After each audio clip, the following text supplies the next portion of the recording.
अंचलनामा में आप सभी का स्वागत है। मैं हूं शक्ति प्रकाश श्रीवास्तव।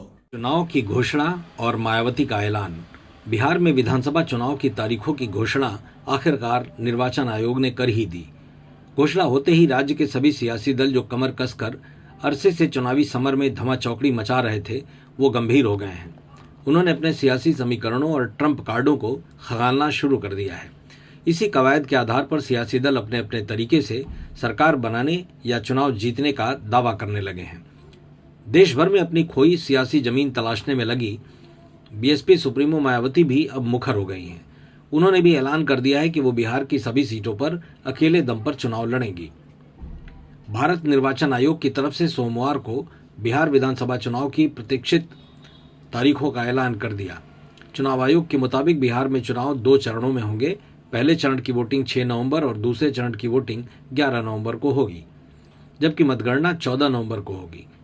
प्रदेश के सभी 243 विधानसभा सीटों से पहले चरण में 121 सीटों और दूसरे चरण में 122 सीटों पर मतदान होगा। बीएसपी सुप्रीमो मायावती के ऐलान के बाद जहां बिहार की सियासी समीकरणों का विश्लेषण करने वाले दल परेशान हैं, वहीं बिहार चुनाव में अपना भविष्य बेहतर होने की प्रत्याशा के चलते मायावती खासा उत्साहित हैं। उन्होंने कहा है कि बिहार के लोग कानून का राज चाहते हैं और इसके लिए वो इस बार हाथी चुनाव चिन्ह पर वोट करेंगे। हालांकि उनके बयान के बाद उनके बयान से उलट निषाद पार्टी के राष्ट्रीय अध्यक्ष डॉक्टर संजय निषाद ने बयान दिया है।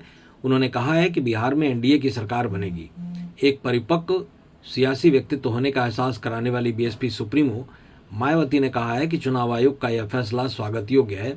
उन्होंने कहा कि आयोग को चाहिए कि वो मतदान की प्रक्रिया को धनबल और बाहुबल के प्रभाव से मुक्त रखें और सरकारी तंत्र या पुलिस के दुरुपयोग को रोकने के लिए आवश्यक कदम उठाएं। मायावती ने बिहार की जनता से अपील की है कि वे बाबा साहब डॉक्टर भीमराव अंबेडकर द्वारा दिए गए मतदान के संवैधानिक अधिकार का उपयोग करते हुए लोकतंत्र के इस उत्सव में बढ़ चढ़कर शांति से हिस्सा लें। मायावती ने यह भी स्पष्ट किया है कि बहुजन समाज पार्टी बिहार विधानसभा चुनाव अकेले अपने दम पर लगभग सभी सीटों पर लड़ेगी। उन्होंने बताया कि पार्टी लंबे समय से चुनावी तैयारी में लगी हुई है और उसके राष्ट्रीय संयोजक आकाश आनंद के नेतृत्व में सर्वजन हिताय जागरण यात्रा जैसी कई सफल रैलियां आयोजित की जा चुकी हैं। बीएसपी सुप्रीमो ने यह भी विश्वास जताया है कि बिहार की जनता राज्य में कानून द्वारा कानून का राज और सर्वजन हिताय सर्वजन सुखाय की व्यवस्था स्थापित करने के लिए बीएसपी के प्रतीक हाथी पर वोट देगी और पार्टी के प्रत्याशियों को कामयाब बनाएगी। मतलब की बात में आज बस इतना ही। कल फिर मुलाकात होगी इसी समय, इसी चैनल पर। तब तक के लिए नमस्कार।